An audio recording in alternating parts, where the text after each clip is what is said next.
சாபத்தை தூக்கிட்டு ஆசீர்வாதத்தை சாபமாக வச்சிட்டார் நம்ம தலை மேலே. நீ ஆசீர்வதிக்கப்பட்டிருப்பாய்.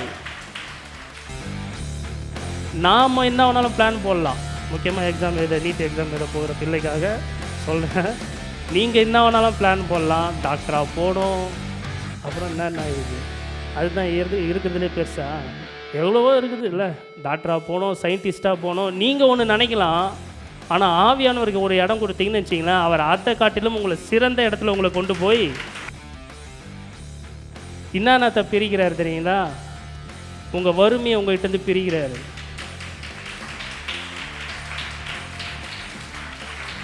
உங்கள் வியாதியை உங்கள்கிட்டருந்து பிரிக்கிறாரு.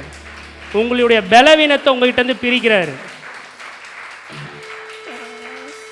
இதெல்லாம் ஒழுங்கின்மையா இல்லையா? வியாதி ஒழுங்கின்மையா இல்லையா? வறுமை ஒழுங்கின்மையா இல்லையா? பலவீனம் ஒழுங்கின்மையா இல்லையா? கெட்ட நண்பர்கள் ஒழுங்கின்மையா இல்லையா? கெட்ட பழக்கங்கள் ஒழுங்கின்மையா இல்லையா? இதெல்லாம் ஆவியானவர் உங்கள்கிட்டருந்து பிரிக்கிறாராம். ஒழுங்காய் மாற்றினார், வெறுமையாக இருக்கிற இடத்துல நிறைவாய் மாற்றினார், இருளை வெளிச்சமாக மாற்றினார். இரண்டாவது என்ன பண்ணார்? பிரிக்கிறாரு. இப்போ மூன்றாவது நேரமா பண்ணுறாரு, சேர்க்கிறாரு. பக்கத்தில் பார்த்து சொல்லுங்கள், மூன்றாவது சேர்க்கிறார்.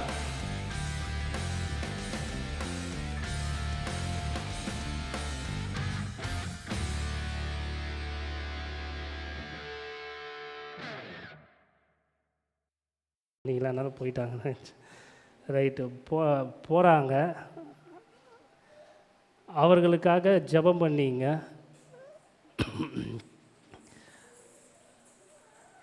ஆவியானவர் கூட இருந்து அவர்களோடு ஞானத்தை அருளும். ஆவியானவர் அவர்களோடு கூட இருந்து ஞானத்தை அருளும்படியாக வெற்றிகரமாக அவர்கள் திரும்பி வர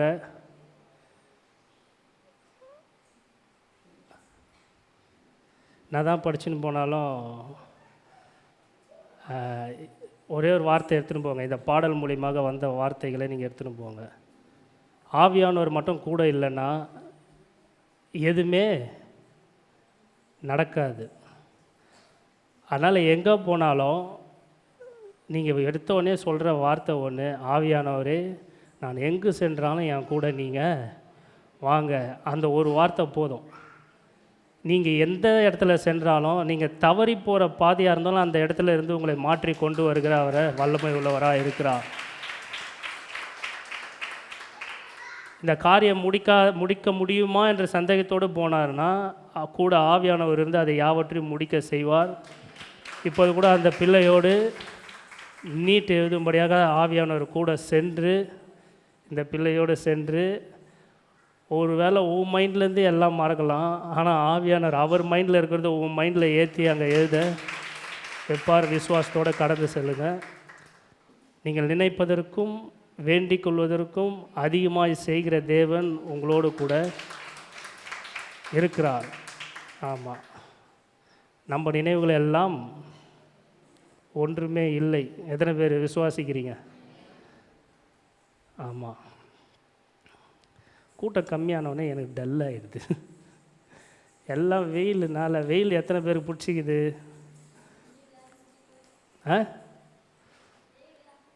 பிடிக்கலையா? யார் சொன்னா?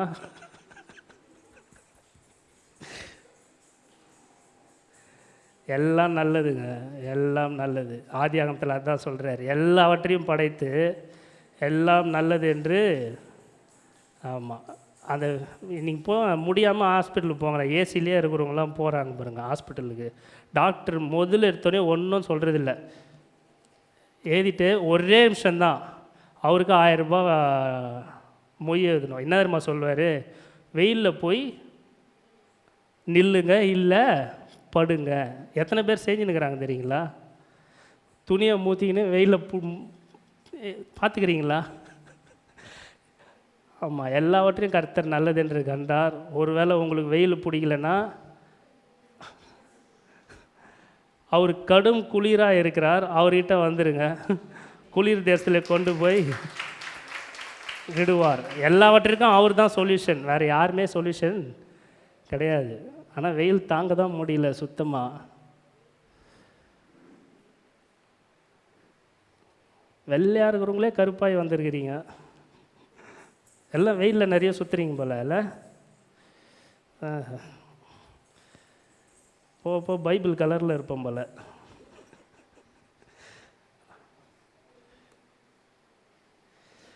ஓகே, வார்த்தைக்குள்ளாய் கடந்து செல்வோம். எல்லா சபையிலையும் டைமிங் மாற்றிட்டாங்க. 10 மணிக்கு வச்சவங்களாம் 10 மணி டு 1, 1:30 முடிக்கிறவங்களாம் 7:30 அந்த டைம் மாற்றிட்டாங்க வெயிலுனால. ஆனால் நம்ம டைம் மாற்றணும்னு அவசியமே இல்லை. நம்ம எப்போ 8 to 10:30. இப்போ நான் டைம் கொஞ்சம் மாற்றிருக்கிறேன், 10 o'clock வரலாம் நடத்தலான்ட்டு. பட் ஆவியானவர் எப்படி நடத்துகிறாரோ அப்படி தான். ஆனால் நான் 10 o'clock முடிச்சிடலான்னு தான் இருக்கிறேன். எல்லோரும் சந்தோஷமாக சிரித்த முகத்தோடு இருப்போமா? சந்தோஷமாக உங்கள் கூட எல்லோரும் கூட ஆவியானவர் உங்களோடு கூட இருக்கிறார், உங்களுக்குள்ளாக இருக்கிறார். ஆமாம், அவர் இருக்கிற இடம் எல்லாம் வெளிச்சமாக தான் இருக்கும். எத்தனை பேர் சொல்கிறீங்க? ஆமாம், அந்த பாடல் தான் நம்மளுக்கு விளக்கமே. ஃபஸ்ட்டு பாடல்லேருந்து அதை கேஷ் பண்ண முடியாதா? கேஷ் பண்ணலாம்ல? ஆமாம், ஃபஸ்ட்டு டிவிக்கு கர்த்தருக்கு நன்றி செலுத்துவோமா?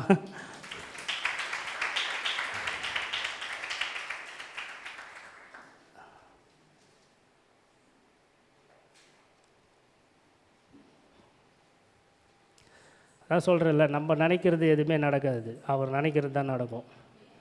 ஆவியானவருக்கு எப்போதும் இடம் கொடுத்துருங்க. புரியுதுங்களா? நம்ம எதேதோ எதிர்பார்த்தோம், ஆனால் கர்த்தர் சிறந்ததை நம்மளுக்கு கொடுத்துருக்கிறார். எவ்வளோ ரேட்டுன்னு கேட்காதீங்க, ரேட்டும் ரொம்ப சிறந்தது. இந்த டிவி வந்து இப்போத்தி லேட்டஸ்ட் மாடல். இதில் வந்து சிம் கார்டு மட்டும்தான் போட முடியாது, மற்றபடி ஆண்ட்ராய்டு மொபைல் ஸ்மார்ட் டிவி கேள்விப்பட்டிருக்கோம். இது full and full Android, Google connected எல்லாமே. அந்த மாதிரி கர்த்தர் கொடுத்துருக்கிறாரு. நம்ம சபையில் எல்லாத்தையும் சிறந்ததாக கொடுத்துட்ருக்கிறாரு. இன்னும் சிறந்ததை செய்வார், பெரிய காரியங்களை செய்வார். நம்ம சபை கொடுத்த வாக்குத்தத்தங்களின்படி நிறைய கிளை சபைகளையும் அவர் தர வல்லவராக இருக்கிறார். அதற்காக யாவற்றிற்காக நம்ம ஜெபம் பண்ணுவோம். அதான் ஆவியானவருக்கு இடத்தை கொடுப்போம். நோவாவை எத்தனை பேர் தெரியும்? அவர் யாருங்கன்னு கேட்டுறாதீங்க. ஆமாம், நீங்கள் நினைக்கிறது எதுவுமே நடக்காது. பக்கத்தில் பார்த்து சொல்லுங்கள், நீங்கள் நினைக்கிறது எதுவுமே நடக்கவே நடக்காது. சாபம் விட்டுருங்க. நீ நினைக்கிறது எதுவுமே நடக்காதா? சொல்லுங்கள், சாபம் விட்டுருங்க. நீங்கள் நினைக்கிறது எதுவுமே. ஏன்னா தேவன் சாபத்தை தூக்கிட்டு ஆசீர்வாதத்தை சாபமாக வச்சிட்டார் நம்ம தலை மேலே. நீ ஆசீர்வதிக்கப்பட்டிருப்பாய். ஆமாம், நிறைய பேருக்கு ஆசீர்வாதம்னா கண்டுக்காத அப்படியே உட்காந்து இருப்பாங்க. பார்த்து நீ அடிபட்டுருவ பாருன்னு அப்படின்வாங்க. ஆமாவா இல்லையா? பார்த்து நீ பிரேக் அடி பஸ் கிட்டாய் ஊந்துருவ பாரு கேட்க ரோட்லன்னா அதே மைண்ட்லேயே போவாங்க. இந்த வருஷத்தில் உன்னை கோடான கோடி கர்த்தர் பெருகுவார் செய்யணும்னா அப்படின்னாங்க. ஏன்னா அது அவங்களுக்கு ஏறவே ஏறாது. ஆனால் தான் இப்படி சொல்கிறேன் நான், தேவன் எப்படி உங்களுக்கு வச்சிட்டாரு, ஆசீர்வாதத்தை உங்கள் மேலே சாபமாக வச்சிட்டாரு. அப்படின்னா என்ன அர்த்தம்? பழிக்க போது நான் அப்படியே நினச்சின்னு போங்க. ஆசீர்வாதத்தை தேவன், நான் நினச்சது என் வாழ்க்கையில் எதுவுமே நடக்காது, அவர் நினச்சது தான் என் வாழ்க்கையில் எல்லாமே. ஆமாம், நோவா பற்றி நம்ம நிறைய பேசியிருக்கோம், நிறைய இது பண்ணியிருக்கோம். பட் இருந்தாலும் ஆவியானவர் இந்த இடத்துல பேசுகிறதால நான் சொல்கிறேன். நோவாவை கர்த்தர் அந்த குடும்பத்தை ரட்சித்தார். ஓகேங்களா? குடும்பத்தை ரட்சித்தார். நோவா ரட்சித்தது பிறகு அவன் இத்தனை அடியில் எத்தனையோ அடியில் வந்து அந்த கப்பலை வந்து செய்கிறான். பட் அந்த கப்பலில் என்ன இல்லை? சொல்லுங்கள், கப்பலில் என்ன இல்லை? தேவன் எவ்வளோ பெரிய ஒரு வல்லவர், சர்வ வல்லமை உள்ள தேவன். எப்படிலாம் அவரை துதிக்கலாமோ நம்ம துதிக்கலாம். இப்போல்லாம் அமெரிக்காவில் பார்த்தீங்கன்னா டிரைவரே இல்லாமல் கார் ஓடுது. எத்தனை பேருக்கு தெரியும்? ஆமாம், டிரைவரே இல்லாமல் கார் ஓடுது. எது இல்லாமல்? நீங்கள் கால் டாக்ஸிக்கு ஃபோன் பண்ணிங்கன்னா, புக் பண்ணிங்கன்னா கார் வந்து நிற்கும், திறந்து பார்த்தீங்கன்னா டிரைவர் இருக்க மாட்டார். அப்படியே ஏறி உக்காந்துக்கலாம், நீங்கள் சொல்கிற இடத்துக்கு அது உங்களை கொண்டு போய் சேர்த்துரும். உலகம் உண்டாகி எத்தனை வருஷம் ஆகுது?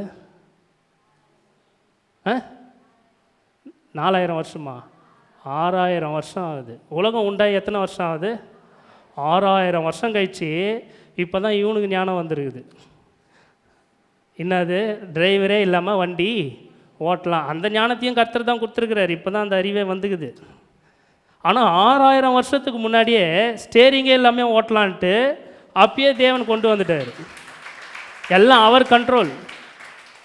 சொல்லுங்கள், எல்லாமே அவர் கண்ட்ரோலில் இருக்குது. அப்போ கூட பார்த்தீங்கன்னா கூட இவனுக்கு இன்னும் ஞானம் கம்மி தான். ஏன்னு சொல்லணுன்னா, காருள்ள ஏறி உக்காந்தா காரில் ஸ்டேரிங் இருக்குது, ஆனால் டிரைவர் தான் இல்லை. ஆனால் நோவாவுடைய கப்பலில் டிரைவரும் இல்லை, ஸ்டேரிங்கும் இல்லை. முழுக்க முழுக்க காற்று வழி நடத்துது. எது வழி நடத்துது? காற்று. காற்று என்றால் யார்? அவர் தான் ஆவியானவர். அவர் தான் பரிசுத்த ஆவியானவர். அந்த காற்று வழி நடத்தி கொண்டு போகுது. எந்த பக்கம் போகணுமோ அந்த பக்கம் திருப்புது, எந்த பக்கம் எப்படி போகணுமோ அந்த பக்கம் திருப்புது. திருப்புறது மாத்திரம் இல்லை, பேழை என்பது நேம் வந்து என்னன்னா, பேழைக்கு மறு பெயர். அதுதான் கர்த்தராகிய இயேசு கிறிஸ்து. சொல்லுங்கள், பேழைக்கு மறு பெயர் என்னது? இயேசு கிறிஸ்து. தேவன் பேசுவாராம். தேவன் பேசினார்னா என்னது? வார்த்தை வருகிறது. வார்த்தை யாராக இருக்கிறாரு? Super super super. கரங்களை தட்டி நான் உங்களை மகிமைப்படுத்துகிறேன், கர்த்தரை மகிமைப்படுத்துகிறேன். தேவன் பேசுகிறாராம், வார்த்தையாக வந்து உழுது. எது உழுது? இயேசு வந்து உழுறாரு. இயேசு வந்த உடனே என்ன வருது? ஆவியானவர் அந்த இடத்துல செயல்படுகிறவராக இருக்கிறார். தேவன் பேசினார் நோவாவிடம், பேழையை உண்டு பண்ணு என்று. இயேசுவான பேழை வந்தது. அந்த இயேசுவான பேழை எங்கே கொண்டு போய் சேர்த்தது என்றால், அரராத் என்ற மலையிலே கொண்டு போய் சேர்த்தது. எங்கே? அரராத். ஸ்டேரிங் இல்லாத ஒரு கப்பல், டிரைவர் இல்லாத ஒரு கப்பல். ஆனால் தேவன் பேசின உடனே அந்த வார்த்தை அங்கே செயலாக மாறி அரராத் என்றும் பரிசுத்த ஸ்தலத்திற்கு, பரலோகத்திற்கு கொண்டு போய் சென்றது போல நம்முடைய வாழ்க்கையிலும் ஆவியானவர், நாம் என்ன வேணாலும் பிளான் போடலாம். முக்கியமாக எக்ஸாம் எழுத, நீட் எக்ஸாம் எழுத போகிற பிள்ளைக்காக சொல்கிறேன்.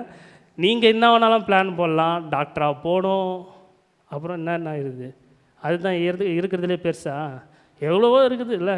டாக்டராக போகணும், சயின்டிஸ்ட்டாக போகணும். நீங்கள் ஒன்று நினைக்கலாம், ஆனால் ஆவியானவருக்கு ஒரு இடம் கொடுத்தீங்கன்னு வச்சிங்களேன், அவர் அதை காட்டிலும் உங்களை சிறந்த இடத்துல உங்களை கொண்டு போய் சேர்ப்பார். நீங்கள் நினைப்பதற்கும் வேண்டிக் கொள்வதற்கும் அதிகமாக செய்கிற தேவன். என் வாழ்க்கையிலலாம் என்ன குரூப் எடுத்தேன்னு கேட்டிங்கன்னா நீங்களே சொல்கிறீங்க. +1 +2ல் நான் என்ன குரூப் எடுத்தேன்னா, ஃபஸ்ட் குரூப் எடுத்தேன். ஃபஸ்ட் குரூப்பில் கம்ப்யூட்டர் சயின்ஸ் எடுக்கல, பயாலஜி எடுத்தேன். பயாலஜி எடுத்தால் என்ன ஆகலாம்? அதுதான் என் பிளானு. ஆனால் மார்க்கு கம்மியான உடனே என் பிளான் என்ன ஆயிடுச்சு? மாறிட்டு இன்ஜினியராக போயிடலாம் அப்படின்னு நினச்சேன். எக்ஸாம் எழுதிட்டு வந்து மார்க் கம்மியாக போகுதுன்னு எனக்குள்ள ஒரு இது, இன்ஜினியர் ஆயிடலாம் அப்படின்னு. ரிசல்ட் வந்தால் தான் தெரியுது ஃபெயிலுன்னு. இப்போது இன்ஜினியராக ஆக முடியாது, ஏதோ ஒன்று போய் சேர்ந்துடலாம். பிளான் எப்படி மாறுது பாருங்க நம்மளுது. ஏன்னா நம்மளுடைய பிளான் வந்து எப்படின்னா, குரங்கு புத்தி, இங்கெங்கே தாவிங்கன்னே இருக்கும். ஆனால் ஆவியானவருடைய பிளான்னா ஒன்று மைண்டில் ஃபிக்ஸ் பண்ணிட்டாருன்னா அது மட்டும்தான் அவர் செய்வார். ஒன்று சோனங்கி மாதிரி கைத்தட்டுது, உற்சாகமாக கைத்தட்டணும். புரியுதுங்களா? ஆமாம், ஆவியானவர் இருக்கிற இடத்துல நிறைவு தான் உண்டு. ஆமாம், அந்த ஆவியானவரை குறித்து ஒரு 5 வார்த்தை மட்டும் பார்த்துட்டு ஒரு 15 மினிட்ஸில் நான் முடிக்கிறேன். முக்கியமான வார்த்தை, அந்த 5 வார்த்தை சொன்னாலே போதும். ஆனால் இருந்தாலும் வார்த்தையோடு உங்கள்கிட்ட நான் சொல்கிறேன். அப்படியே படிக்க போகிறோம். ஆதியாகமம் முதல் இந்த உலகத்தில் தேவன் என்ன பண்ணார் அப்படின்றத பார்க்கலாம். எதுவுமே இல்லாத இந்த உலகத்தில், நான் நேற்று ட்ரெயினில் வர பற்றி யோசனை வந்தேன். அப்போ தான் இந்த மெசேஜே வந்தது. ட்ரெயினில் வர பற்றி இயற்கையெல்லாம் அப்படியே ரசிச்சின்னு வர, இப்போ இங்கே சென்னையிலேருந்து இங்கே வர பார்த்து நான் அப்போ யோசித்தேன், இந்த உலகம்னு ஒன்று இல்லைன்னா நம்மலாம் எங்கே இருந்திருப்போம்? சரி, அந்த நம்மளை விட்டுருங்க.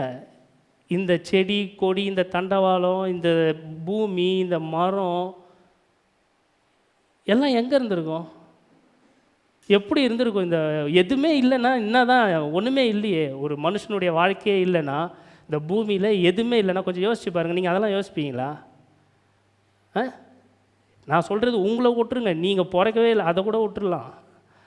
இந்த விழுப்புரமே இல்லை, சென்னை இல்லை, தமிழ்நாடு இல்லை, இந்தியா இல்லை, ஏன் உலகமே எதுவுமே இல்லைன்னா எப்படி இருந்திருக்கும் இந்த பூமி? ஒன்றுமே இருக்காது. ஆனால் அது எல்லாமே எங்கே இருக்குது தெரியுங்களா? முன்னாடி அவருடைய கரத்தின் கீழாக இருந்தது, கரத்திற்குள்ளாக இருந்தது.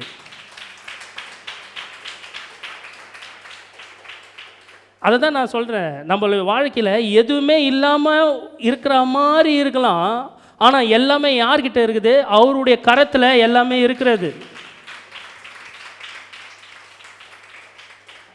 அவருடைய கரத்தில் இருக்கிறதுனால அவர் என்ன பண்ணுறாரு? தேவன் பேசுகிறாரு. எப்படி பேசுகிறாரு?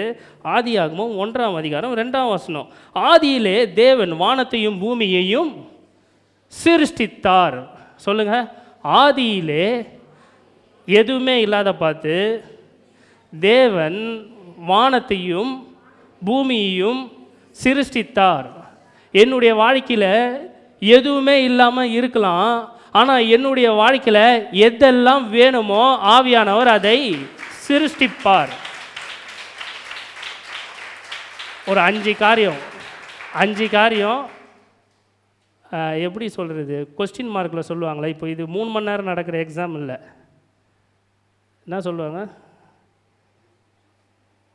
1 மார்க் கொஸ்டினா? கரெக்டாக 1 மார்க் கொஸ்டின், ஒரு 10 கொஸ்டின். அந்த 10 கொஸ்டின் தான் பார்த்துட்டு டக்குன்னு முடிச்சிடலாம். சரியான வார்த்தை, நறுக்குன்னு வார்த்தை. ஆவியானவர் இப்போது இந்த இடத்துல இருந்து பேசி கொடுக்குறார். சொல்லுங்கள். தேவன் ஆதியிலே, ஆதின்னா என்னது? எதுவுமே இல்லாத பார்த்து.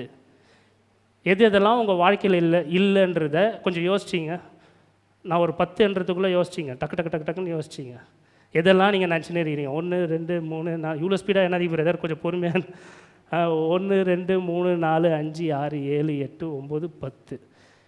நீங்கள் இப்போ என்னென்னலாம் யோசிச்சிங்களோ அதை காட்டிலும் தேவன் உங்கள் வாழ்க்கையில் எல்லாவற்றையும் சிருஷ்டிப்பார்.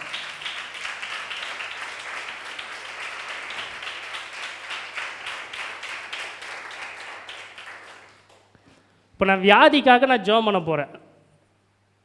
எத்தனை பேருக்கு வியாதி இருக்குது? கை தூக்குங்க.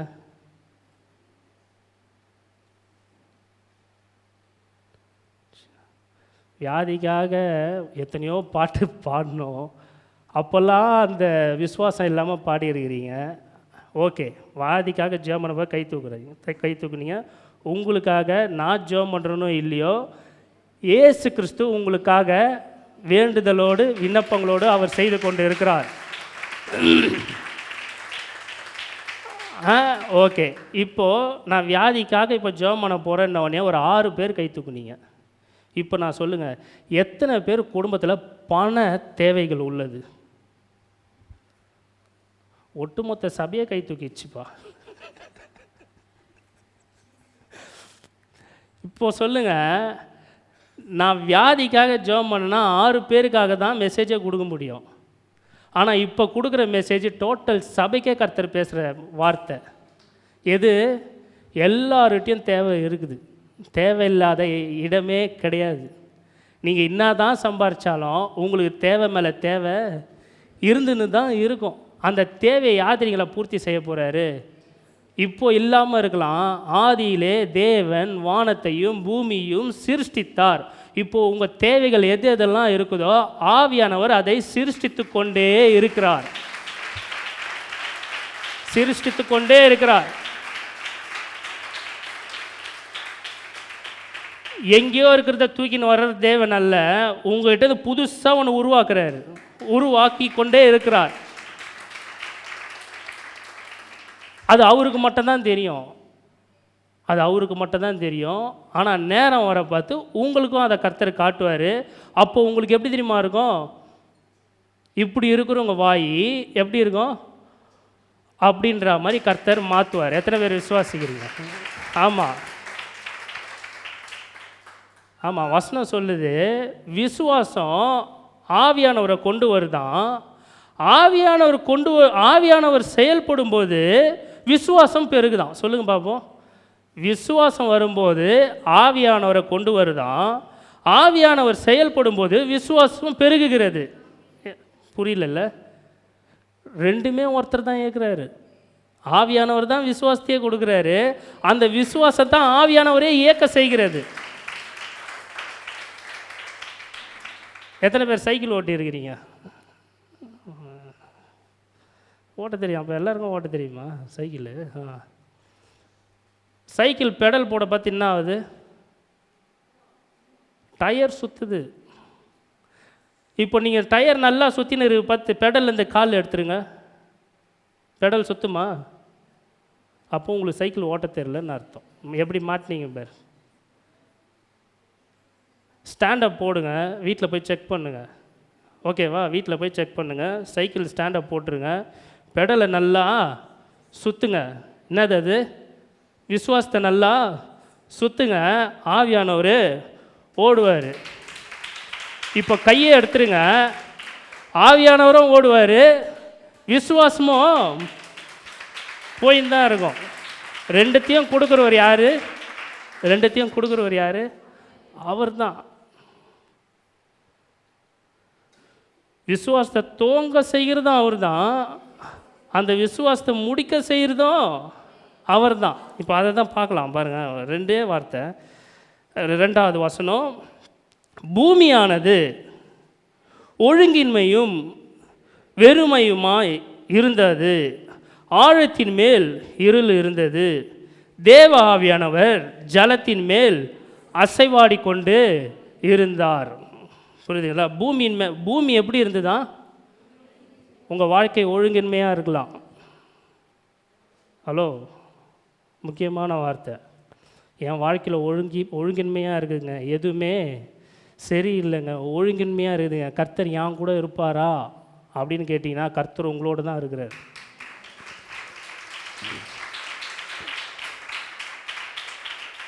சொல்லுங்க, பிணியாளனுக்கே வைத்தியமே தேவை அன்றி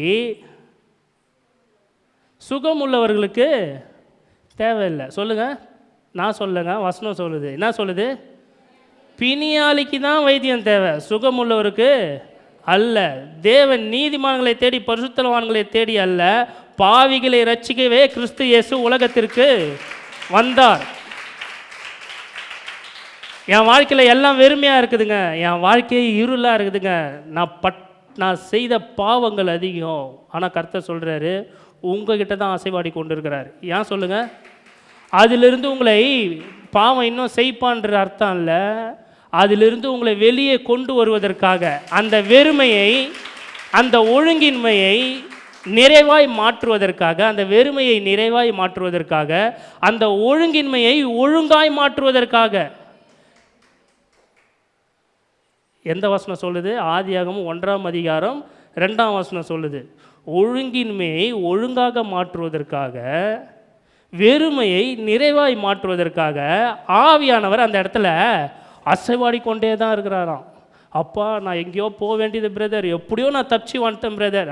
எப்படி தப்பிச்சு வந்தீங்கன்னா, ஆவியானவர் உங்களோட கூட அசைவாடி கொண்டு வந்தார்.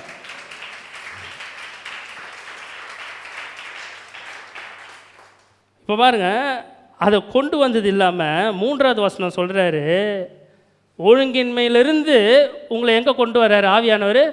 ஒழுங்குக்கு கொண்டு வர்றாரு. வெறுமையிலிருந்து நிறைவுக்கு கொண்டு வர்றாரு. இப்போ சொல்கிறாரு, ஆழத்தின் மேல் இருள் இருந்தது, தேவ ஆவியானவர் ஜலத்தின் மேல் அசைவாடி கொண்டிருந்தார்.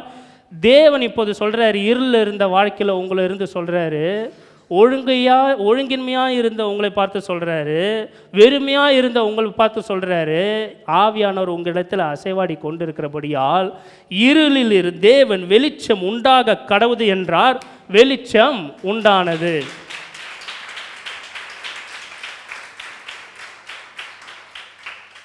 பாருங்க, அந்த வெளிச்சத்தை யார் கொடுக்குறா? ஆமாம், யார் கொடுக்குறா? சொல்லுங்க. வெளிச்சம் உண்டாக கடவுது என்று தேவன் பேசிட்டார். அந்த வார்த்தை என்கின்ற வெளிச்சமாகிய இயேசு கிறிஸ்து எனக்குள்ளா இருக்கிறார்.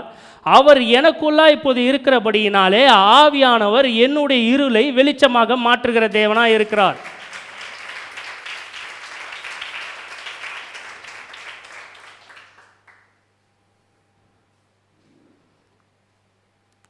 அவர் எப்போதும் உங்கள் கூட தான் இருக்கிறார்.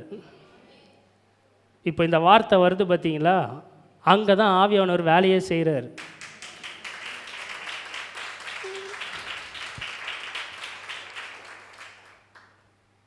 இப்போ சில சுவிட்ச் போர்டெலாம் இருக்குது பாருங்கள், அது ஒரு சுவிட்ச் போர்டு இருக்குது, தெரியுதுங்களா? அது 2 இருக்குது, தெரியுதுங்களா? தெரியுதா இல்லையா? உங்கள் தலைக்கு மேலேயே பாருங்களேன், அதுக்கு மூடி இருக்கும். மூடி இருக்குதா? அதெல்லாம் என்னது? சுவிட்ச் போர்டு அப்படின்னு நீங்கள் நினைக்கிறீங்க. ஆனால் அதுக்குள்ளே என்ன இருக்குது தெரியுங்களா?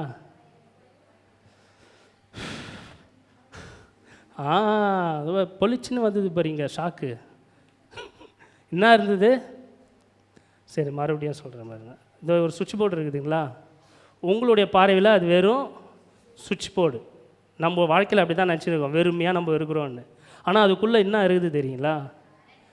ஆமாம், வயர் இல்லை, கரண்ட் இருக்குது. இப்போ அந்த கரண்ட் எப்படி தெரிஞ்சிக்க முடியும்?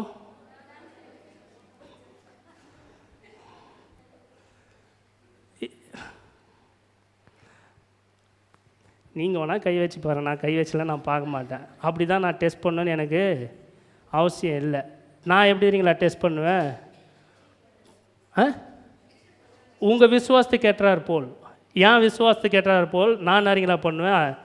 5000 வாட்ஸ் இதுன்னா அது என்ன சொல்லுவாங்க, அவன் வெளிலலாம் வைப்பாங்களே 5000 வாட்ஸ் ஃபோக்கஸ் லைட். இப்போ அவங்க விசுவாசம், உங்கள் விசுவாசத்தின்படியே ஆக கடவுது. இப்போ நீங்கள் அதில் கரண்ட் இருக்குதான்னு கை வச்சு கூட செக் பண்ணலாம், கரண்ட் அதனுடைய எஃபெக்டை காட்டும்.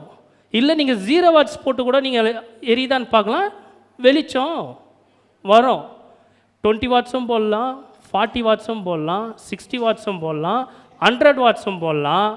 ஆனால் என்னுடைய விசுவாசம் என்ன கேட்குதுன்னா, அதெல்லாம் வேணாம்பா, நீ 5000 வாட்ஸ் போட்டாலும் அது தான் பவரை காட்டிடும். உங்கள் விசுவாசத்தின்படி ஆக கடவுது. ஏன் கர்த்தர் சொல்கிறார் உங்கள் விசுவாசத்தின்படி ஆக கடவுதுன்னா, ஆவியானவர் ஆவியானவருடைய வார்த்தை, தேவன் சொன்ன வார்த்தை. முதல் பாருங்கள், இயேசு வராரு, மரியாள்கிட்ட சொல்கிறாரு, இவருக்கு இயேசு என்று பெயரிடுவாயாக. இயேசு என்று பெயரிடுவாக தேவன் சொன்ன உடனே ஆவியானவர் அங்கே வேலை பார்க்குறாரு. ஆவியானவர் வேலை பார்த்தோடனே இயேசு வந்து வராரு. இப்போ இயேசு இருக்கிற இடம்லாம் என்ன வராரு? ஆவியானவர் கூடியே இருக்கிறார். அவர் ஞானஸ்நானம் எடுக்க போகிறார். ஞானஸ்நானம் எடுத்த உடனே யார்? ஆவியானவர் புறாவை போல வந்து அவர் இடத்துல இருக்கிறார். இப்போ இயேசு யாருக்குள்ளே இருக்கிறார்? எங்கே இருக்கிறார்? எங்கெங்க இருக்கிறார்? ஆவியாகிறாரா? இப்போ இயேசு யாருக்குள்ளே இருக்கிறார்? இதோ வாசற்படியில் நின்று நான் கதவை தட்டுகிறேன், ஒருவன் என் சத்தத்தை கேட்டு கதவை திறந்ததே ஆனால் அவனுக்குள்ளாய் நான் வந்து வாசம் பண்ண. இப்போ யார் எங்குள்ளே இருக்கிறா? இப்போ நீங்களாம் எப்படிங்க வந்து உக்காந்துக்கிறீங்க? கதவை திறந்து கொடுத்ததால அவர் உங்கள் கூட வாசம் செய்கிறதால இங்கே உக்காண்டிருக்கீங்க. இப்போ இயேசு என்கின்ற கரண்ட் உங்களுக்குள்ளே தான் இருக்குது.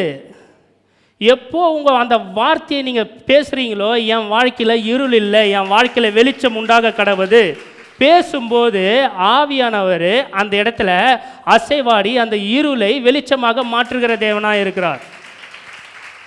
அப்போ வார்த்தை என்கின்ற இயேசு உங்களோடு தான் இருக்கிறாரு.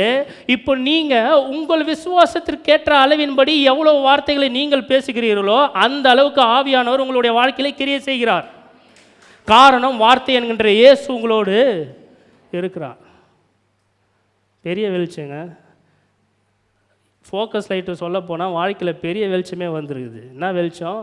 என் வாழ்க்கையில் நான் பேச பேச எவ்வளோ நான் பேசுகிறேனோ அவ்வளோத்தையும் சிருஷ்டிக்கக்கூடிய வல்லமை எனக்குள்ளா இருக்கிறது. அந்த வார்த்தையாகிய இயேசு எனக்குள்ளா இருக்கிறார். நான் என் வாயினாலே அதை அறிக்கை செய்யும்போது ஆவியானவர் அந்த இடத்துல அசைவாடி எல்லாவற்றையும் முளைப்பிக்க வல்லவராக இருக்கிறார்.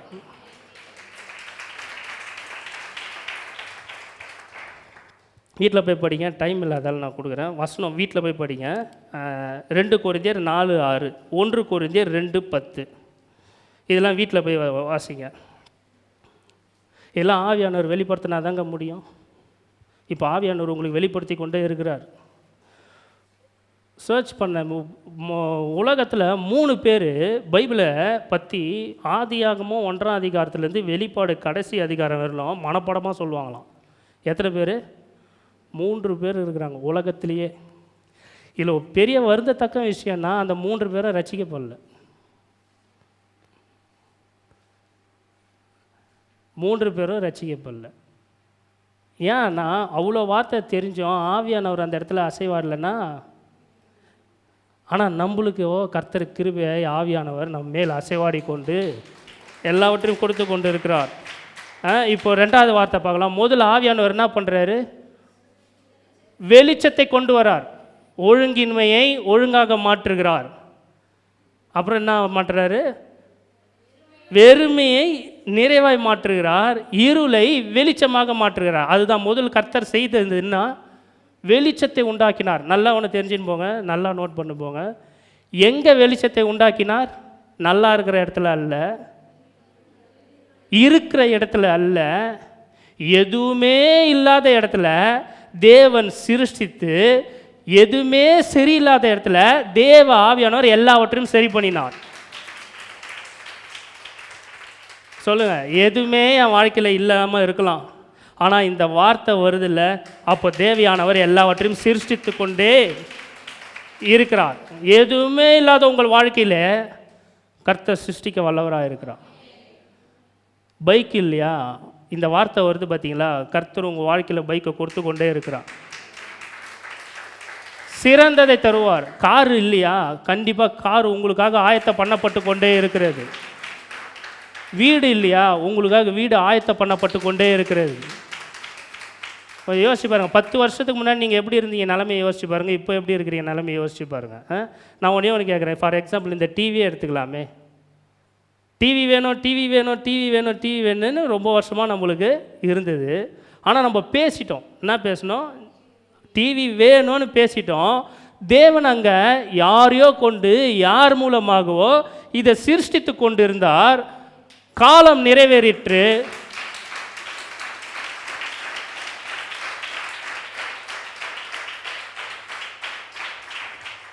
காலம் நிறைவேறிற்று.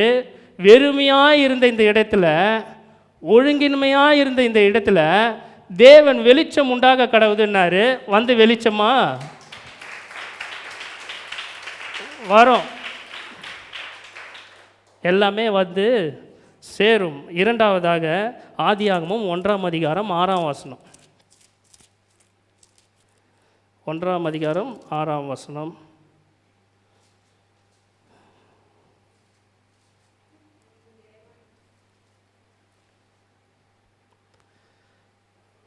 பின்பு தேவன் ஜலத்தின் மத்தியில் ஆகாய விரிவுகளை உண்டாக கடவது என்று, அது ஜலத்தின் என்று ஜலத்தை பிரிக்க கடவுது என்று சொன்னார். இப்போ ஆவியானவர் என்ன பண்ணுறாரு? முதல் வெளிச்சத்தை உண்டாக்குறாரு.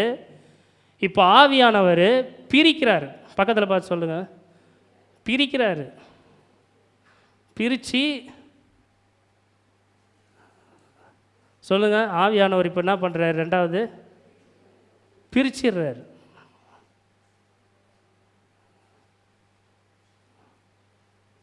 என்னத்தை பிரிக்கிறார் தெரியுங்களா? உங்கள் வறுமையை உங்கள்கிட்டருந்து பிரிக்கிறாரு.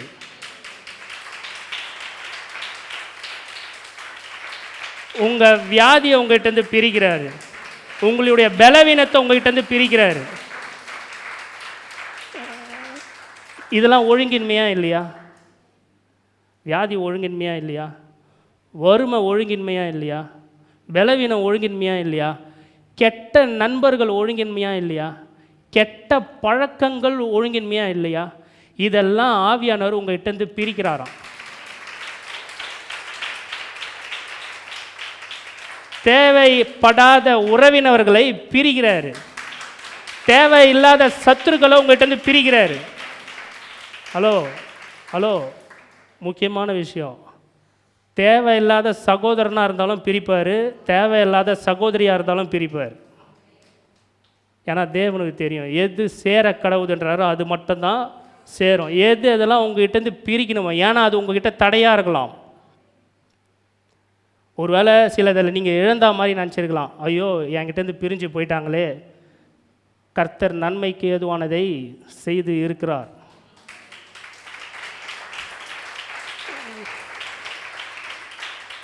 பிரிக்கணும்னா பிரிச்சுடுவார் டப்புன்னு. லோத்தை பிரிக்கணும்னு நினச்சாரு, பிரிச்சிட்டாரு. ஆவியானவர் தான் செஞ்சார். லோத்தை பிரிக்கணும்னு நினச்சாரு, டக்குன்னு பிரிச்சிட்டாரு. லோத்து யார்? புல்ல. யாருக்கு புல்ல? ஆபிரகாமுக்கு. ஐயோ புல்ல இல்லை பிரதர், தப்பாக சொல்கிறீங்க பிரதர். நீங்கள் இன்னும் வேலை சைட்லலாம் போனீங்கன்னா பெரியப்பா புல்ல சித்தப்பா புல்லெல்லாம் அப்பா புல்ல தான் கணக்கு. ஆபிரகாமுக்கு என்னது? லோத்து. ஆபிரகாம் வந்து சித்தப்பா லோத்துக்கு. பிரிக்கணும்னு நினைக்கிறாரு, கர்த்தர் பிரிக்கிறார். அதுக்கு தான் சொன்னேன், புள்ளியாக இருந்தாலும் சில இதெல்லாம் கர்த்தர் எதை பிரிக்கணுமோ அதை அந்தந்த இடத்துல பிரிக்க வச்சு தான் உங்களை உயர்த்துவார். ஏன்னா அது இருக்கிறதுனால உங்ககிட்ட என்ன இருக்குது? வெறுமை இருக்குது. உங்களை கர்த்தர் ஒரு இடத்துல இருந்து இப்போ பிரித்து கொண்டு வந்திருக்கிறாருன்னா அவர்கள் மத்தியிலே உங்களை உயர்த்தும்படியாக தான் பிரித்து கொண்டு வந்திருக்கிறார்.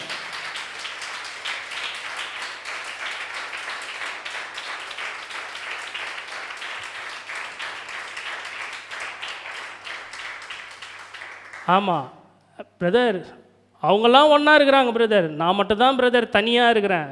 கவலைப்படாத சகோதரா சகோதரிகளே, அவர்களுக்கு கூட ஆவியானவர் இருக்கிறாரோ இல்லையோ, உங்கள் கூட இருக்கிறார். ஒரு நாள் வரும், ஹலோ, ஒரு நாள் வரும்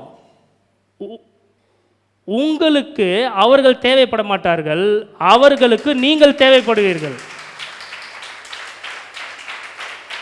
அதனால தான் பிரிக்கிறாரு. பிரிக்கிறது எதுக்கு தெரியுமா? நீங்கள் சோர்ந்து போவதற்கு அல்ல, உங்களை உயர்த்துவதற்காக தான் பிரிக்கிறார். அவர்கள் அந்நிய கண்கள் அல்ல, சொந்த கண்களே அதை காணும். சந்தோஷப்படுங்க, பிரிந்து வந்ததற்காக சந்தோஷப்படுங்க. கர்த்தர் பெரிய காரியத்தை செய்ய போகிறார். சொந்த அண்ணன் தம்பிங்க என்ன பண்ணானுங்க? யாரை? யோசேப்பை பிரிச்சானுங்க. ஆனால் அது கர்த்தர் தான் பிரித்தார். அவனுங்க நினச்சினுக்கிறானுங்க அவனுங்க பிரிஞ்சானுங்கன்ட்டு, ஓரம் கட்டிட்டோண்டா, தூக்கி குழியில் போட்டோண்டா அப்படின்னு அவனுங்க நினைக்கிறானுங்க. ஆனால் கர்த்தர் தான் பிரிக்கிறாரு. அவனை எதுக்காக பிரிக்கிறார் தெரியுங்களா? ராஜா உயர்த்தும்படியாக பிரிக்கிறாரு. அப்போ ராஜாவை உயர்த்தணும்னா என்ன பண்ணணும்? ராஜாவை உயர்த்தணும்னா இவனுக்கு ராஜாவுக்கு ஒரு சொப்பனம் வரணும். ராஜாவுக்கு சொப்பனம் வரணும்னா அந்த ராஜாவுடைய சொப்பனத்தை வியாக்கானம் கொடுக்க ஒருத்தன் இருக்கணும். அப்போ அவன் வியாக்கானம் கொடுக்கணும் ஒருத்தனை தேவைப்படணுன்னா அப்போ அவனை தூக்கின்னு வந்து ஜெயிலில் வைக்கணும். அவனை ஜெயிலில் போடணுன்னா போத்திபார் மனைவி வந்து அவன் மேலே கம்ப்ளைண்ட் கொடுக்கணும். போத்திபார் மனைவி கம்ப்ளைண்ட் கொடுக்கணுன்னா எகிப்தியர்கள் அரேபியர்கள் கொண்டு வந்து அவனை அந்த இடத்துல விற்கணும். அவனை அந்த இடத்துல விற்கணும்னா அவங்க அண்ணன் தம்பி எதிர்க்க அந்த அரேபியர்கள் மாட்டணும். அவர்கள் மாட்டணும்னா இவர்கள் அங்கேருந்து பிரித்து தூக்கினது இங்கே போடணும். அப்போ இவ்வளோ ஆப்போசிட்டாக நடந்துன்னு வருதுன்னா, கஷ்டத்து மேலே கஷ்டம் வந்துக்கிட்டே இருக்குதுன்னா காரணம் தேவன் அவனை சிங்காசனத்தின் மேல் உயர்த்தும்படியாக.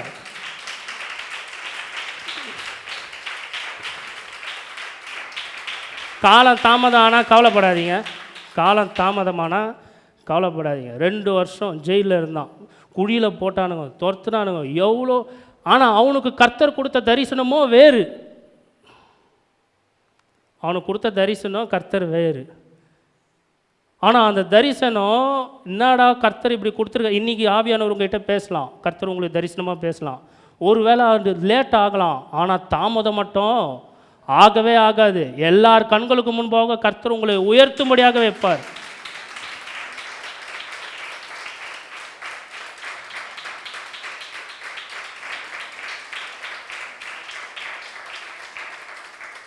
அவர்களுக்கு யோசேப்பு தேவைப்படவில்லை, புரியுதுங்களா? ஆனால் இவர்களுக்கோ யோசேப்பு தேவைப்பட்டான். 2 முறை ஓடிடுறானுங்க பசிக்குதுன்னு, பஞ்சம் தேசத்தில். யார் போஷிச்சா? யோசேப்பு போஷிச்சான். ஒருவேளை பிரிஞ்சு வந்தீங்கன்னா கவலைப்படாதீங்க, உங்கள் மூலிமா தான் அவர்களுக்கு கர்த்தர் ஆசீர்வாதத்தை கட்டளையிட்டு இருக்கிறார், பெரிய காரியங்களை செய்வார். இதெல்லாம் யார் செய்கிறா? ஆவியானவர் செய்வார். எப்படி ஆவியானவர் என்கிட்ட செய்வார்? என்கிட்ட வந்து பாவங்கள் இருக்கிறதே, என் வாழ்க்கை இருளாக இருக்கிறதே, இதில் ஒரு வெளிச்சமே இல்லையே. கர்த்தர் சொல்கிறார், உன் மேல் தான் கர்த்தர் அசைவாடி கொண்டு இருக்கிறார். ஃபஸ்ட்டு என்ன கர்த்தர் சொல்கிறாரு? வெளிச்சம் உண்டாக்குறாரு. 2வது பிரிக்கிறாரு. 3வதாக மூன்றாவதாக ஆதியாகமம் 1ஆம் அதிகாரம் 9ஆம் வசனம்.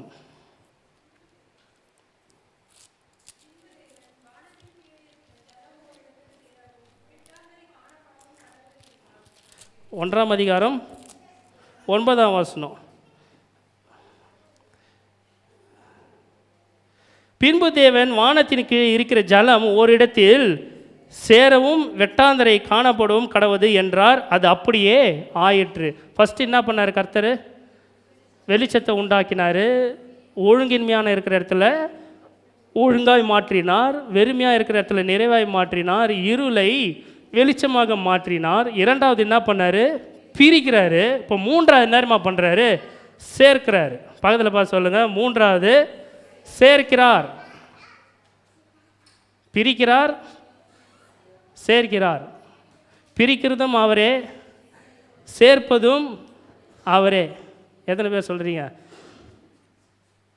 என் வாழ்க்கையில் எனக்கு தேவைப்படுறத, எனக்கு என்னென்னலாம் இப்போ தேவையாக இருக்கிறதோ, என் எதிர்காலத்திற்கு தேவையாக இருக்கிறதோ எல்லாவற்றையும் ஆவியானவர் என் வாழ்விலே எல்லாவற்றையும் கொண்டு வந்து சேர்ப்பார். சொல்லுங்கள், சேர்ப்பார். அது எங்கே இருந்தாலும் கொண்டு வந்து சேர்ப்பார். சொல்லுங்கள், பக்கத்தில் இதெல்லாம் சொல்லணும், இதெல்லாம் சொல்லணும், இதெல்லாம் சொல்லணும். பக்கத்தில் பார்த்து சொல்லுங்கள். எங்கே இருந்தாலும் கொண்டு வந்து என் வாழ்க்கையில் சேர்ப்பார்.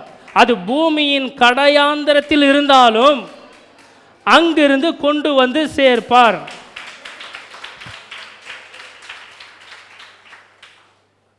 ஆமாம், கல்யாணம் ஆகாதவங்களுக்கெல்லாம் ஒன்று சொல்கிறேன். கர்த்தர் உங்களை சேர்க்க போகிறார். எந்த பூமியில் எந்த இடத்துல இருந்தாலும் கல்யாணம் ஆகாதவங்களுக்கு கொண்டு வந்து சேர்க்க போகிறார். ஆனால் கல்யாணம் ஆகாதவர்கள் மூஞ்சில் சந்தோஷம் இல்லை, கல்யாணம் ஆனவர்கள் மூஞ்சில் அவ்வளோ சந்தோஷத்தை பார்க்குறேன். ஊந்து ஊந்து சிரிக்கிறாங்க. ஆனால் கல்யாணம் ஆனவங்களாம் ஆகாதவங்கள சொல்கிறேன். ஆனால் எனக்கு புரியல, கல்யாணம் ஆனவங்க ஏன் சிரிக்கிறீங்க?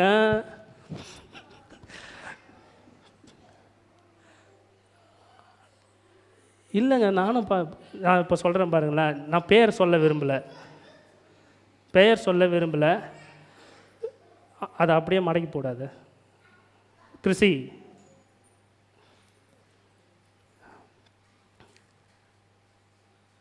எத்தனை பேர்லாம் ஃபாரின் சிட்டிஸ்னால் ஆகணும்னு கையை உயர்த்த சொன்னேன்? 6 பேர் உயர்த்தினாங்க. ஆமாம், உயர்ந்தாங்க. ஆனால் அந்த 6 பேரும் யார்? இப்போ சொல்கிறேன், பூமியின் கடையாந்தரத்தில் இருந்தாலும் அவர்களை கொண்டு வந்து கர்த்தர் சேர்ப்பார் அப்படின்னு சொல்லிட்டு கல்யாணம் ஆனவங்களுக்கு கர்த்தர் வந்து சேர்ப்பாருன்ற. அப்போ இவங்களுடைய மைண்ட் என்ன? சிட்டிசன் ஆயிடணும், அமெரிக்கா சிட்டிசன் ஆயிடணும். சரி, நான் உங்களுக்கு ஒரு சாபத்தை நான் வைக்கிறேன். அந்த 6 பேருக்கும் அமெரிக்கா சிட்டிசன் ஆகணும்னு சொன்னீங்களே, அப்போ என்ன பண்ண முடியும்? ஒன்று அந்த அமெரிக்காவில் பிறக்கணும், இல்லை அங்கே லவ் பண்ணி செட்டில் கல்யாணம் பண்ணி. லவ் பண்ணுன்றது தப்பு, மன்னிச்சிடுங்க, அது தப்பு செஞ்சிட போகிறீங்க. கல்யாணம் பண்ணி செட்டில் ஆயிடணும். அந்த 6 பேருக்கும் சொல்கிறேன், கல்யாணம் பண்ணி அங்கே செட்டில் ஆக மாட்டீங்க, இங்கே தான் வந்துடுவீங்க. போங்க, அமெரிக்கா மாப்பிள்ளையை கல்யாணம் பண்ணுங்கள், அமெரிக்கா பொண்ணை கல்யாணம் பண்ணுங்கள். தயவு செஞ்சு நம்முடைய சபையில் ஆமாம் இருந்து செயல்படுங்க. அதான் சொல்கிறேன்ல, பூமியின் கடையாந்தரத்தில் இருந்தாலும் உங்களுக்கு உங்கள் பிள்ளைகளை குறித்து கவலைப்பட வேண்டிய அவசியம் இல்லை. ஆவியானவர் தேவன் பேசினார். சொல்லுங்கள், தேவன் பேசினார். அந்த பேசின வார்த்தை தான் இயேசுவாக இருக்கிறார். இயேசு வந்த உடனே ஆவியானவர் அதை சிருஷ்டிக்கிறார். இப்போ உங்கள் வாழ்க்கையில் இல்லாததாக இருக்கலாம், தேவன் எங்கேயோ இருக்கிறத கொண்டு வந்து உங்கள்கிட்ட என்ன பண்ணுறாரு? சேர்க்கிறார். உபாகமம் டக்குன்னு எடுங்க. உபாகமம்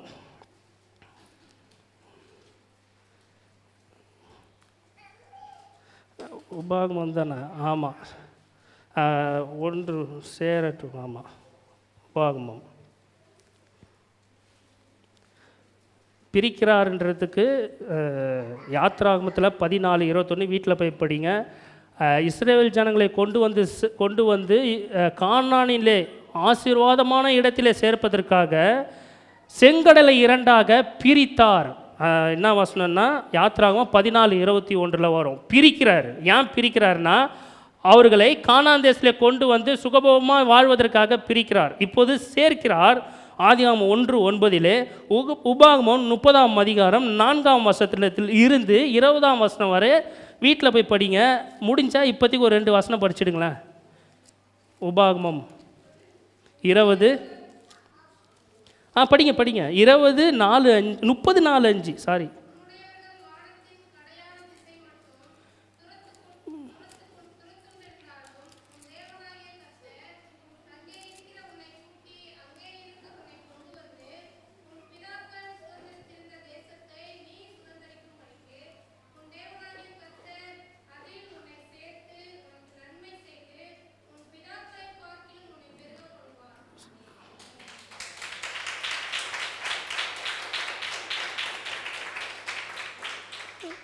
பிதாக்களை பார்க்கிலும் என்ன பண்ணுறாரு? சேர்க்கிறாரு. எங்கேருந்து சேர்க்கிறாரு? வானத்தின் கடையாந்தரத்தினாலும் பூமியின் கடையாந்தரத்தினாலும் அங்கேருந்து கொண்டு வந்து சேர்த்து பிதாக்களை பார்க்கிலும்னா யாரை சொல்கிறாரு? பரவாயில்லப்பா, சூப்பர்ப்பா, அங்கே வந்துட்டீங்க, சூப்பரா. ஆனால் அவர் இங்கே நேரமா வார்த்தையில் வர்றாரு. அவர் அப்புறமா வர்றாரு. ஃபஸ்ட்டு எப்படி வர்றாரு? மொட்டையாக வர்றாரு. பிதாக்களை பார்க்கிலும் உன்னை ஆசீர்வதிப்பா. பிதான்னா யார்? எனக்கு எங்கள் அப்பா ஸ்டான்லி, உங்களுக்கு உங்கள் அப்பா, புரியுதுங்களா? உங்கள் அப்பாவுக்கு அப்பா தாத்தா, அவர்களை பார்க்கலும் நீங்கள் ஆசீர்வதிக்கப்பட்டு இருப்பீர்கள். ஆனால் அவங்களெல்லாம் விட்டுருங்க, எனக்கு அவங்களாம் வேணாம். ஏன் பிதா இப்போ யார்? ஆபிரகாம். அவரை பார்க்கலும் நான் இந்த பூமியிலே ஆசீர்வதிக்கப்பட்டு இருப்பேன். இதை வசனம் ஃபுல்லாக வீட்டில் போய் படிங்க.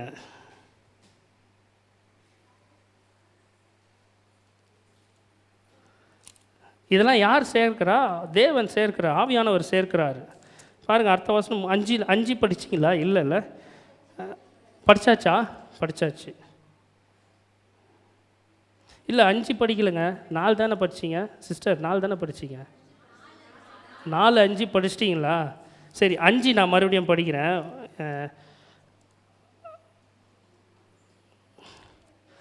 அவர்கள் செய்த பொருத்தனைகளையும் செய்யும்படி தன் ஆத்துமாவை நிபந்தனைக்குட்படுத்தின நிபந்தனையும் அவருடைய தகப்பன் கேட்கிற நாளில் அவன் வேண்டாம் என்று தடுத்தால் அதை நிறைவேற வேண்டியதில்லை.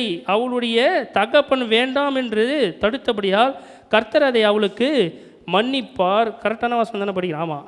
அவன் பொருத்தனை பண்ணும்போதும் தன் உதடுகளை திறந்து தன் ஆத்மாவை நிபந்தனைக்குட்படுத்தி கொள்ளும் போதும் அவர்களுக்கு புருஷன் இருந்தால் அப்போது அவளுடைய புருஷன், கரெக்டு தானே? உபாகமும் கரெக்டு தானே படிக்கிறேன்? ரைட். அப்போது அவருடைய புருஷன் அதை கேட்டிருந்தும் அதை கேள்விப்படுகிற நாளிலே அவளுக்கு ஒன்றும் சொல்லாதுன்னா அவளுடைய பொருத்தனைகளும் அவளுடைய தன் ஆத்மாவை நிபந்தனைக்குட்படுத்தின நிபந்தனையும் நிறைவேற. புரியலம்மா? ஆமாம்மா, அதுதான்மா நான் அதுதான்மா கேட்டுனுக்கிறேன். என்ன ஆகுமா எடுத்து வச்சுன்னுக்கிறேங்க நான். பாருங்கண்ணா, என்னடா இது எத்தனை வந்த இதுவே வரலையே, என்னடா புருஷன் வருது. இப்போ தான் புருஷன் சேர கடவுதுன்னா சிரிக்க மாட்டுறாங்க, மனைவி சேர கடவுதுனாலும் சிரிக்க மாட்டுறாங்கன்னு பார்த்துன்னுக்கிறேன். ஆதியாகமோ ராத்திராகமோ என்னாகமோ உபாகமோ 30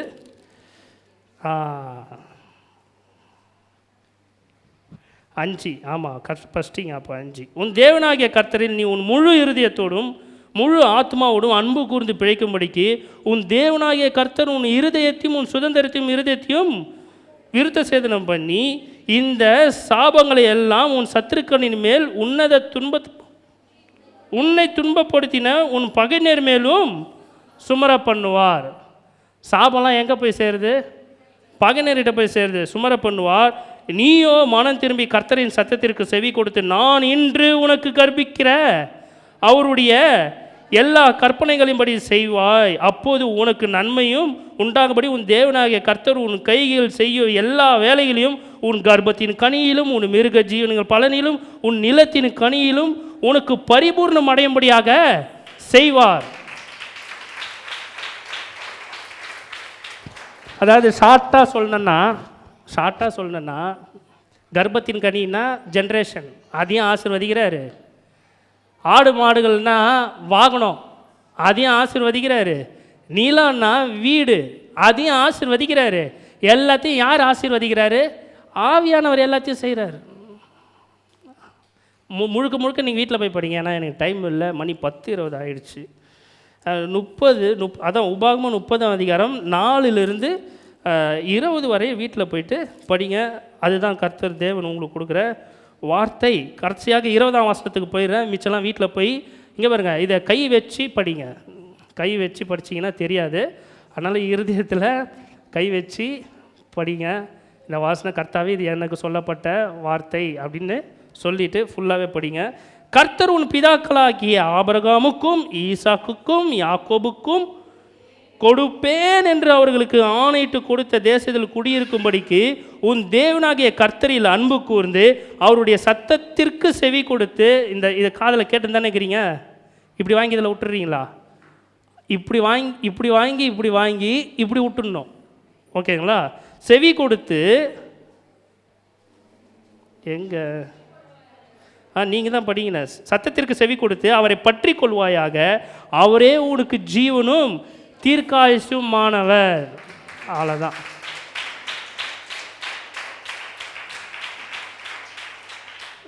அவ்வளோதான். ஆதியாகமம் 19:22 இதெல்லாம் வீட்டில் போய் படிங்க. ஆதியாகமம் 19:22 இப்போ படிச்சுடுங்க.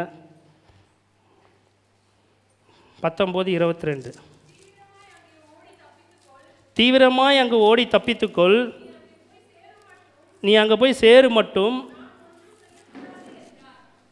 நீ அங்கே போய் சேரு மட்டும் படிமா. ஆமாம், எங்கே போய் சேரு மட்டும், தீவிரமாக அங்கே ஓடி போய் தப்பித்துக்கொள், நீ அங்கே போய் சேரு மட்டும் நான் ஒன்றும் செய்யக்கூடாது என்றார். இங்கே பாருங்க, இங்கே என்ன சொல்கிறாரு? சேரு மட்டும். அதே தான் ஏசாயாவில் வர்றாரு. ஏசாயா 34:16 இதெல்லாம் யார் சேர்க்குறான்றதுக்காக நான் சொல்லணும் வரேன். ஏசாயா 34:16.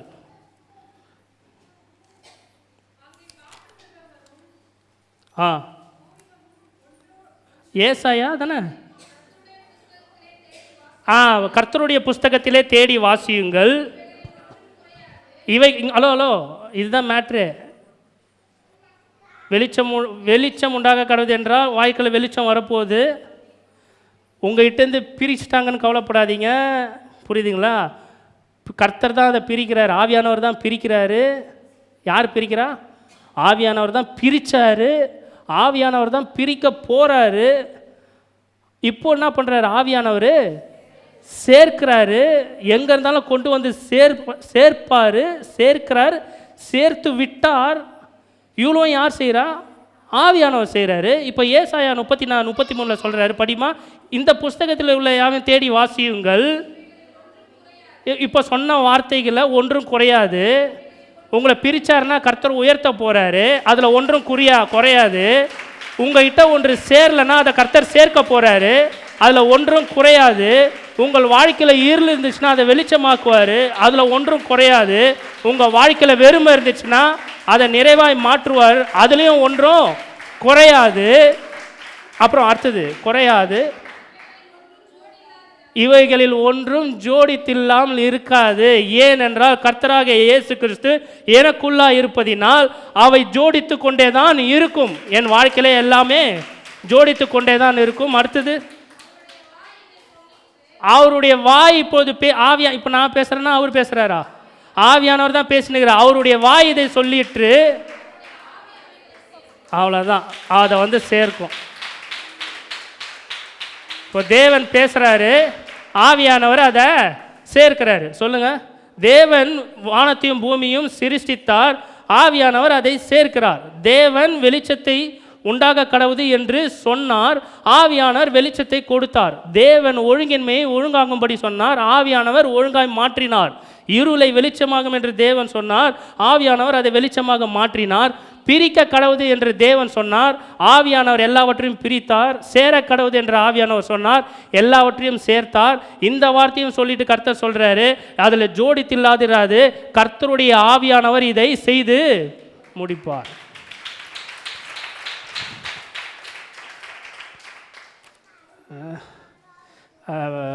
ஆதியாகமம் 1:11 முளைப்பிக்க கடவுது. ஆதியாகமம் 1:11. ஹலோ சேர்க்கிறாரு. இப்போ நேரங்களா பண்ண போகிறாரு? முளைப்பிக்கிறார். சொல்லுங்கள், முளைப்பிக்கிறார். வீட்டில் போய் படிங்க, டைம் இல்லை. இப்போ அடுத்தது என்னது? முளைப்பிக்கிறார். சொல்லுங்கள், முளைப்பிக்கிறார். உங்களுடைய வாழ்க்கையிலே ஆவியானவர் வாரந்தோறும் சொன்ன வார்த்தைகள் ஏராளமானதாக இருக்கலாம். அந்த வார்த்தை எல்லாம் இப்போது உங்களுடைய வாழ்க்கையிலே விதையாக இருக்கலாம். விதையாக இருக்கலாம். புரியுதா? கர்த்தருடைய வைராக்கியம் இதை செய்து முடிக்கும் என்ற வார்த்தை விதையாக இருக்கலாம். தாவீது மறுபடியும் இழந்து போனதை திருப்பி கொண்டான் என்பது உங்கள் வாழ்க்கையில விதையாக இருக்கலாம். இதையெல்லாம் யார் சொன்னது? தேவன் சொன்னார். அந்த வார்த்தையெல்லாம் விதையாக இருக்கலாம். இப்போது ஆவியானவர் என்ன பண்ணுறாராம்? அந்த வார்த்தை எல்லாவற்றையும், விதையை முளைப்பிக்கிறார். உங்களுடைய வாழ்க்கையில் எல்லாவற்றையும் முளைப்பிக்கிறார்.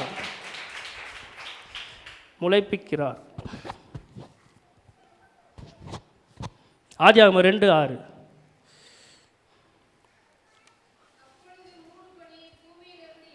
இங்கே பாருங்க, மூடு பனி பூமியிலிருந்து எழும்பி பூமியெல்லாம், சொல்லுங்க, மூடு பனி வானத்திலிருந்து வரல.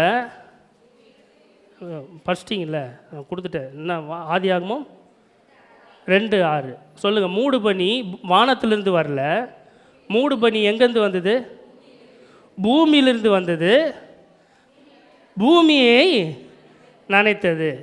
அதுதான் சொல்கிறேன்ல. இப்போ நம்ம என்ன பாட்டு பாடணும்? பனி போல பெய்யும் பரிசுத்தரே, மழையாக பொழியும் ஆவியே. அந்த ஆவியானவர் எங்கே இருக்கிறாராம்? வானத்திலிருந்து வரலையாம், எனக்குள்ளாகவே இருந்து எனக்குள்ளாகவே எழும்பி. ஹலோ, இன்னும் முடிக்கல. எனக்குள்ளே தான் இருக்கிறாரு. எனக்குள்ளே இருந்து எழும்பி எனக்கு அவர் கொடுத்த வார்த்தையெல்லாம் எனக்குள்ளவே அவர் நனைத்து அதை முளைக்க பண்ணுகிறார்.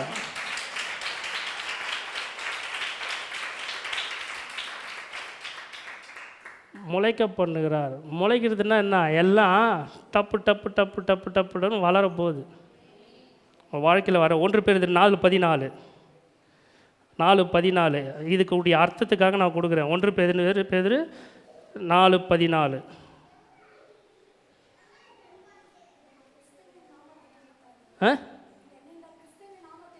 கிறிஸ்துவின் நாமத்தின் நிமித்தம் நிந்திக்கப்பட்டால் பாக்கியவான்கள்.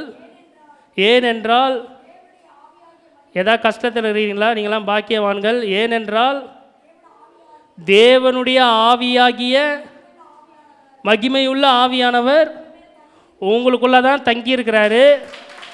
அந்த தங்கி இருக்கிறவர் என்ன பண்ணுறாரு?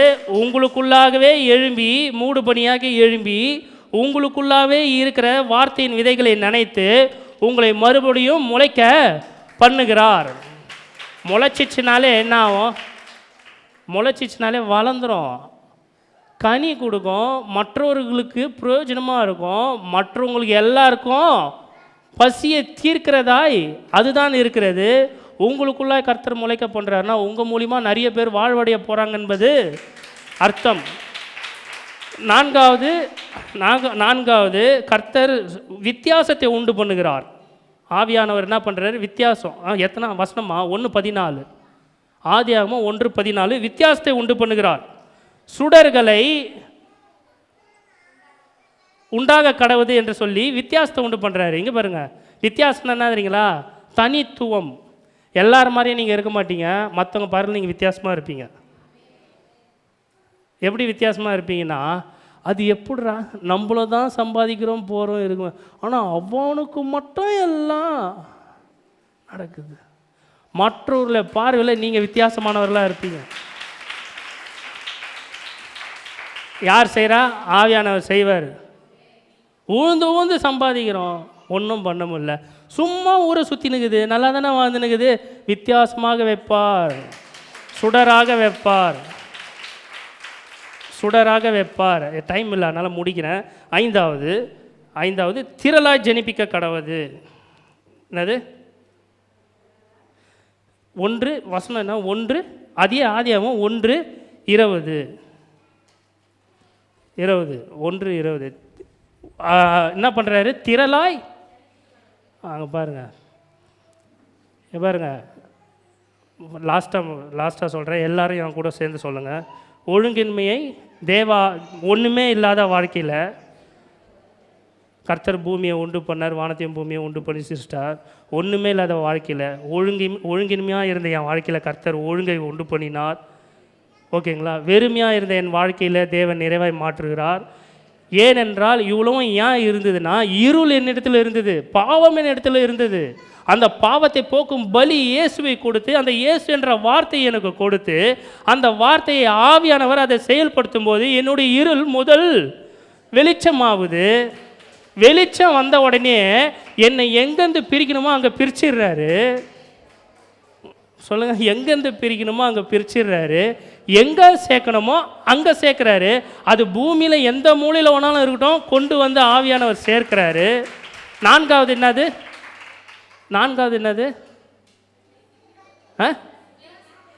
வித்தியாசத்தை உண்டு பண்ணுகிறார். ஐந்தாவது, திரளாய் பெருக செய்கிறார். சொல்லுங்கள், திரளாய் பெருக செய்கிறார். சொல்லுங்கள், திரளாய் பெருக செய்கிறார். ஆதியாகமம் 1:19 20 ஆதியாகமம் 1:20 திரளாய் பெருக செய்கிறார். என்ன பாருங்கள், எப்படி எத்தனாராரு பாருங்கள். ஒன்றும் இல்லாத வாழ்க்கையை எத்தனையோ பேருக்கு பயன்படும்படியாக தேவன் செய்கிற எவ்வளோ பெரிய, இதை நீங்கள் விசுவாசிக்கணும் அவசியமே இல்லை. ஏன் சொல்லுங்கள்? இங்கே மனுஷனே இல்லை. மனுஷனே இல்லாத டைமில் தான் இவ்வளோ பெரிய அற்புதங்களையும் காரியங்களையும் கர்த்தர் செய்கிறார். மனுஷனே இல்லாத இடத்துல அதை செய்கிறாருன்னா அப்புறம் தான் ஆதாம் பிறக்கிறான். நீங்களாம் இப்போ பிறந்து வந்துட்டீங்க. உங்களுக்கு விசுவாசத்தை கொடுக்குறது அவர் தான். அந்த ஆவியானவர் தான் விசுவாசத்தை துவங்க செய்கிறாரு. அப்போ ஒன்றுமே இல்லாத இடத்துல இவ்வளவும் செய்கிறாருன்னா உனக்குள்ளே இப்போ தேவன் பேசி கொண்டு இருக்கிறார். திரளாய் பெருக செய்வார். திரளாய் சொல்லுங்கள், திரளாய். சமுத்திரத்தை மீனை உண்டாக்கிட்டு ஒரே ஒரு வார்த்தை தேவன் சொன்னார், திரளாய் பெருக கடவுது.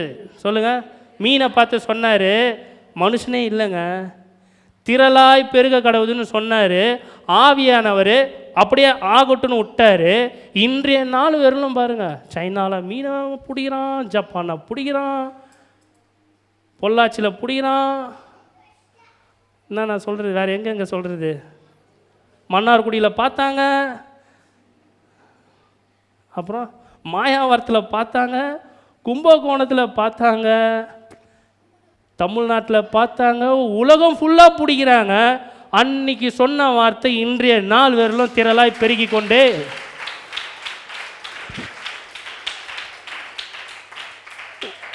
மனுஷனே இல்லாத இடத்துல தேவன் சொன்ன வார்த்தை திரளாய் பெருக இன்றைய நாள் வரையில் திரளாய் பெருக செய்ய முடியும் என்றால், இன்றைக்கு நான் அவருடைய சொந்த பிள்ளையாக இருக்கும்போது அவருடைய வார்த்தை என்னை திரளாக பெருக செய்யும்.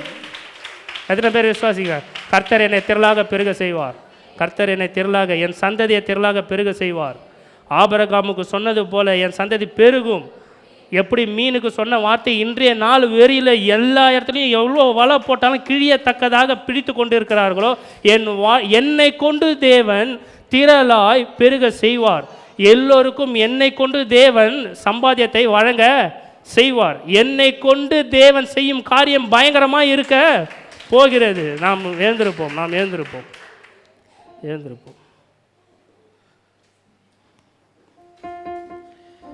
கண்களை மூடி ஜெபிப்போம்.